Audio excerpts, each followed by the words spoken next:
우리 엄마는 새엄마입니다. 저를 낳아준 생모는 아주 오래전에 바람나서 집을 나갔다고 합니다.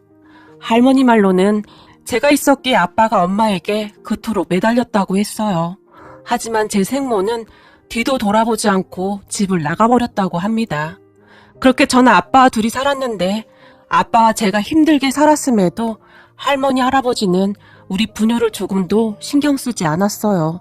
우선 우리 친가를 소개하자면 할머니, 할아버지와 첫째 큰아버지 부부, 그리고 둘째 큰아버지 부부와 그분들의 자녀들, 그러니까 제 사촌들이 있습니다. 첫째 큰아버지는 꽤 유명한 회사에 다니고 있었는데 그곳에서 직급이 꽤 높았던 것으로 기억이 납니다. 둘째 큰아버지는 대학 교수였어요. 둘째 큰아버지는 어릴 때부터 공부를 워낙 잘했다고 하는데 할아버지는 그런 둘째 큰아버지를 그렇게 아꼈다고 합니다. 본가가 큰 부자는 아니었지만 그렇다고 형편이 어렵지는 않았기에 둘째 큰아버지를 유학까지 보내면서 뒷바라지를 할 정도로 정말 많이 아꼈다고 했어요. 그리고 우리 아빠는 큰아버지처럼 공부를 잘하지 못했다고 하는데 그런 아빠를 할아버지가 그렇게 못마땅하게 생각했기에 할아버지는 우리 아빠를 그냥 없는 사람 취급을 할 정도였답니다. 거기다 지방대를 졸업하고 몇 년 뒤 결혼할 나이가 돼서 친모를 데리고 본가에 찾아왔고 그런 아빠를 보며 할아버지의 분노가 하늘을 찔렀다고 했어요. 그렇게 아빠는 제 생모와 결혼식도 제대로 하지 못한 채 혼인신고만 하고 살았다고 하는데 그 뒤에도 할머니, 할아버지는 제 생모를 그저 유령 취급했다고 하네요. 그 뒤 얼마 후에 제가 태어났지만 생모가 대학을 나오지 못했다는 이유로 아빠 본가 사람들의 끊임없는 막말과 함께 대화에도 끼워주지 않을 정도였다는데요. 특히나 교수 부인이었던 둘째 큰엄마가 우리 엄마를 사람 취급도 안 했다고 하네요. 그리고 그러한 생활 속에 생모는 하루하루 지쳐갔다고 하는데 어느 날 아르바이트로 일하던 카페 사장과 눈이 맞았고 생모는 하루가 멀다 하고 아빠에게 이혼을 해달라고 졸랐다고 했어요. 그러다 결국 아빠가 이혼을 해줬다는데 친모는 제 얼굴 한번 들여다보지 않고 그렇게 가버렸다고 하네요. 물론 바람이 나서 집을 나가긴 했지만 저는 그런 친모를 원망하거나 하진 않습니다. 그 뒤 아빠는 홀로 저를 키우고 있었고 본가 사람들은 그런 아빠에게 더욱 함부로 했다는데 뼈대 있는 우리 집안에 너 같은 것이 어떻게 나왔는지 모르겠다.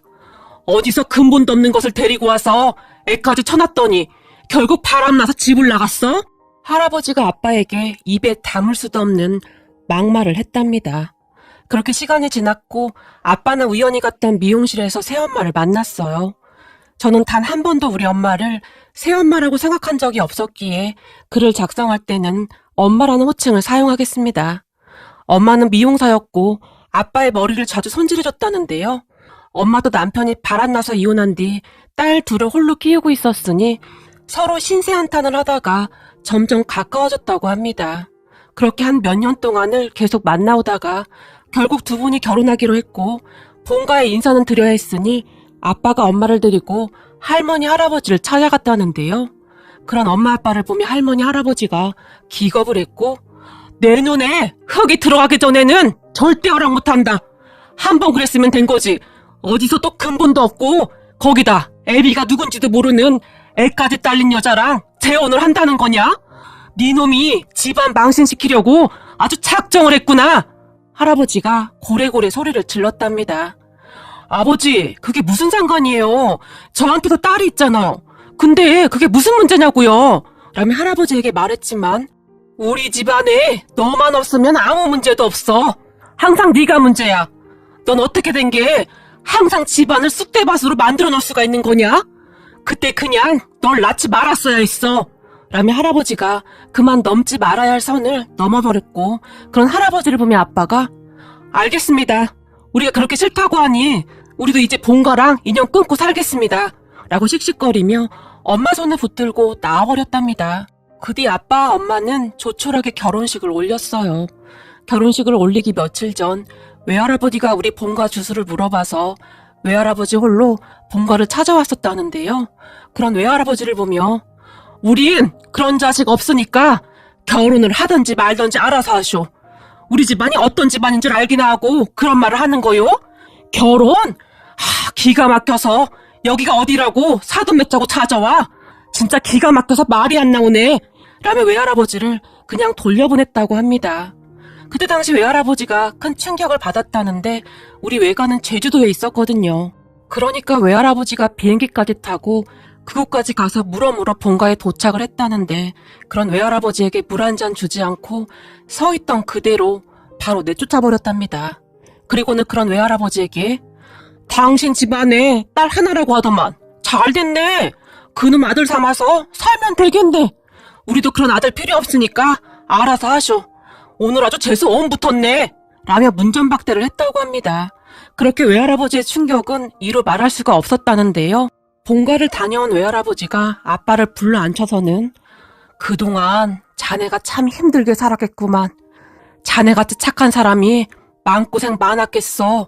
라며 아빠의 손을 꼭 잡아주었고 그런 외할아버지 말에 아빠가 꺽꺽 소리까지 내면서 한참 동안을 울었어요. 그런 아빠에게 자네는 이제부터 내 아들이네. 그러니까 그리 알게나. 자네 부친이 나한테 자네를 아들 삼아 살라고 하니 앞으로 그리 살아보세. 라는 말을 했어요. 그런 외할아버지는 우리 부녀에게 정말 잘했어요. 물론 엄마도 엄마가 데리고 온 언니들과 저를 차별하지 않고 똑같이 대해줬고요. 우리는 그렇게 한동안 잘 살았어요. 아빠도 일을 했지만 엄마도 미용실을 운영했기에 먹고 사는 데는 큰 지장이 없었어요. 그러던 어느 날 외할아버지가 우리 가족을 모두 불렀는데 나한테 자식이라고는 니들밖에 없는데 니들이 이제 감귤 농장을 물려받아야 하지 않겠냐. 농장 규모가 작은 것도 아니고 나도 이제 힘이 붙이는구나 라고 말했어요. 그런 외할아버지의 말에 엄마 아빠가 잠시 고민을 했지만 외할아버지의 설득에 우리 모두는 결국 제주도로 이사를 했어요. 엄마 아빠는 그곳에서 외할아버지에게 감귤 농사를 배워나갔는데 사실 감귤 농장을 해서 벌어들이는 수입이 훨씬 더 좋았던지 엄마 아빠는 신이 나서 일을 했어요. 그렇게 나중에 알고 보니 외할아버지의 재산이 어마어마했는데요. 농장 규모만 해도 엄청났거든요. 그리고 우리 가족의 삶도 더 나아졌는데 우선 외할아버지는 언니들과 제 공부에 엄청난 관심을 보이며 공부 열심히 해야 해. 이 해레비가 해줄 수 있는 것은 다 해줄게. 그러니 니들은 공부만 잘해. 알겠냐? 라며 언니들과 제 뒷바라지를 했어요. 그 덕분에 우리 셋 다 공부를 상당히 잘했는데 대학을 졸업한 큰언니는 얼마 뒤 약사 시험을 봐서 약사가 되었고 평소 동물에 관심이 많았던 작은 언니는 수의사가 됐어요. 그리고 저는 지방대 의대를 들어가서 지금도 공부를 하고 있습니다.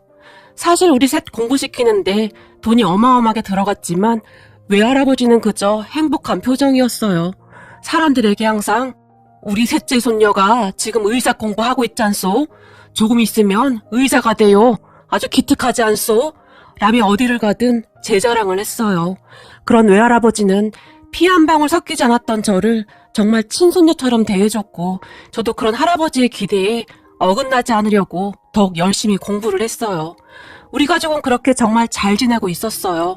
그때쯤 본가에 대한 제 기억이 다 사라졌다고 할 정도로 그곳에 대한 기억이 거의 없었는데요.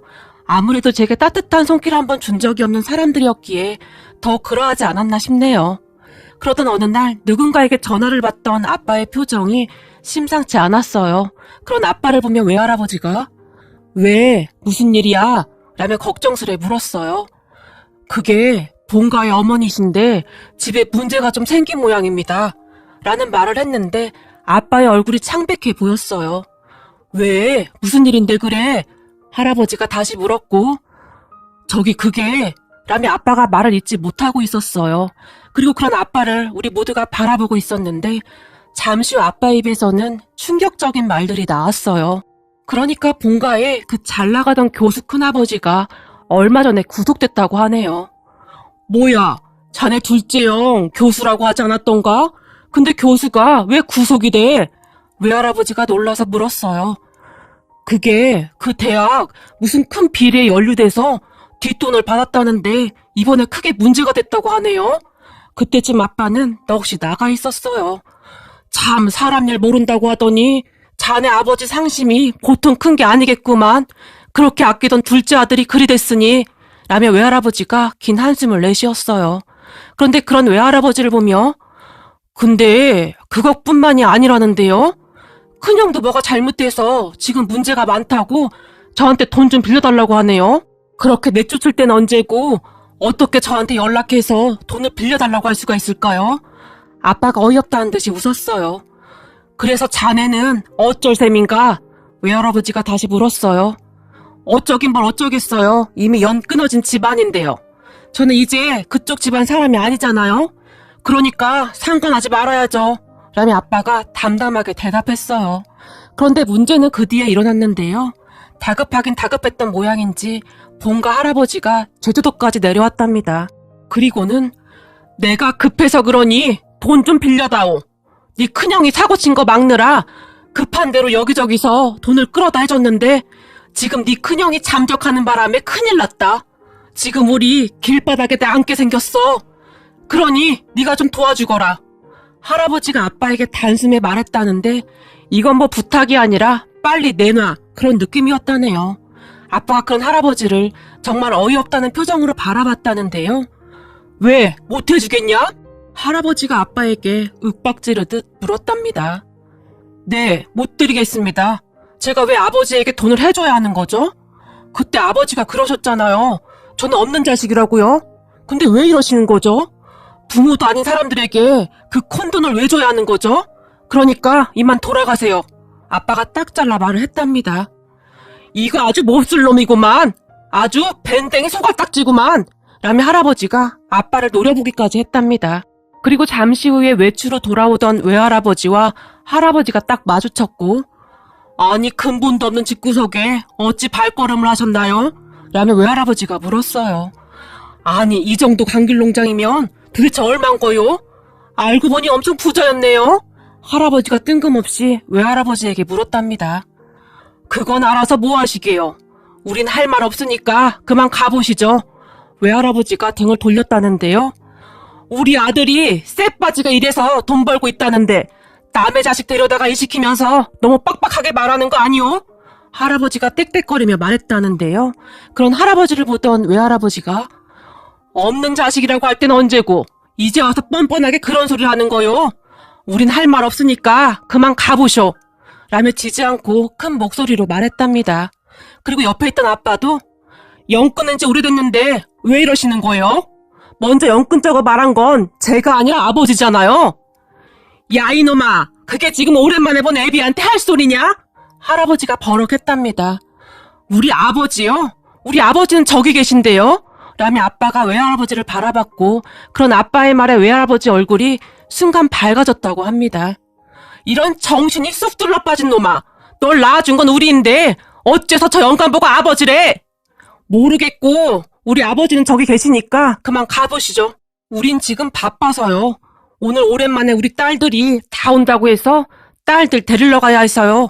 라고 말한 아빠가 외할아버지 곁으로 다가가서는 아버지, 오늘 우리 딸들 오는데 맛있는 거 먹으러 가야죠.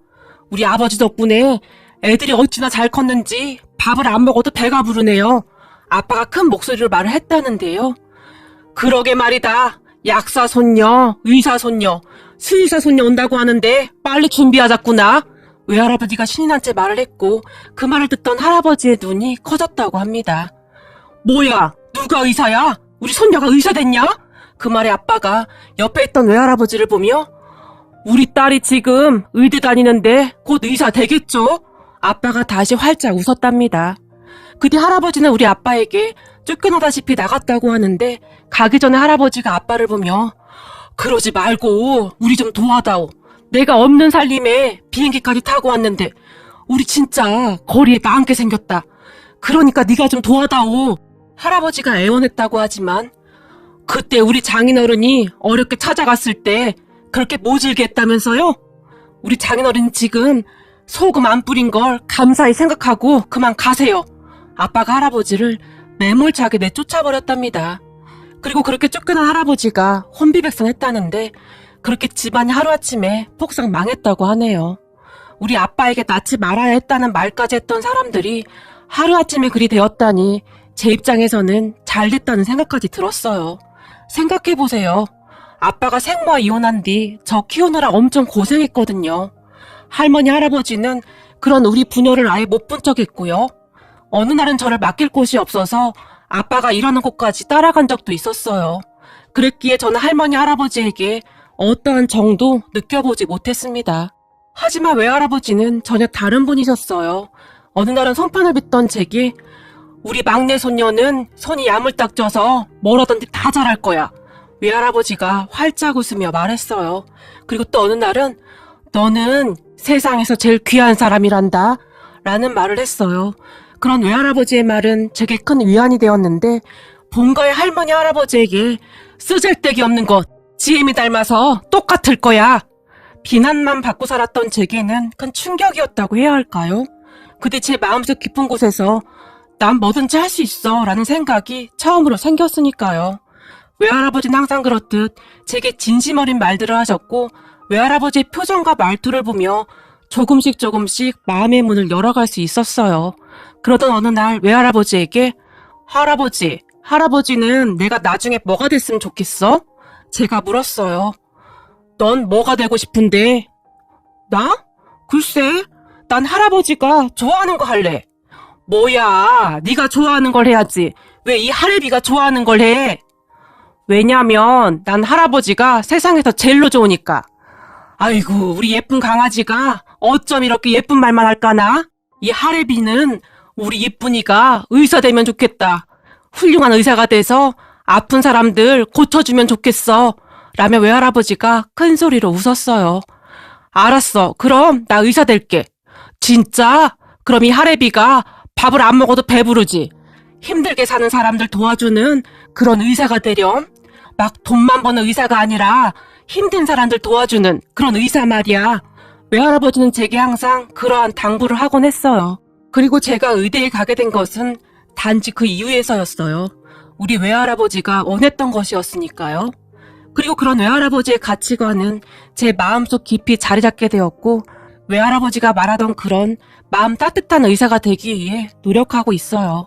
우리 외할아버지는 항상 돈보다 더 중요한 건 사람이라고 했으니까요. 그 뒤 한참 후에 본가의 소식을 들었는데 정말 힘들게 산다고 하더라고요.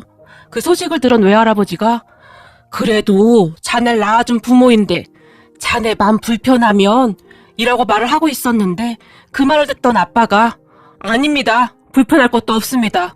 이게 말이죠. 돈이 없어서 우리 부녀를 모른 척했다면 저도 이해했을 겁니다. 그런데 말이죠. 제 친부모 형제가 맞을까 싶을 정도로 매몰찼어요. 그 추운 겨울날 딸을 맡길 곳이 없어서 어머니 아버지에게 전화를 해서 며칠만 봐달라고 했는데 바람 펴서 짐당한 그 여자 자식을 우리가 왜 봐주냐? 괜히 우리 집안에 부정 타니까 데리고 올 생각도 하지 마라. 라고 한 사람들입니다. 제가 그때 우리 딸을 안고 출근을 하는데 말입니다. 어찌나 서럽던지 눈에서 눈물이 멈추지 않았어요. 그랬던 사람들한테 제가 정이 남아있겠습니까? 저는 관심도 없습니다. 그러니까 신경 안 쓰셔도 됩니다. 라며 단호하게 말했어요. 그런 아빠의 말을 들으며 친부모 친형제가 어쩌면 그럴 수가 있을까 여전히 이해가 되질 않는데요. 그 힘든 시절 아빠와 제게 조금만 베풀었다면 아빠가 저리도 매몰차게 하진 않았을 텐데 하는 생각이 들어서 마음이 아팠어요.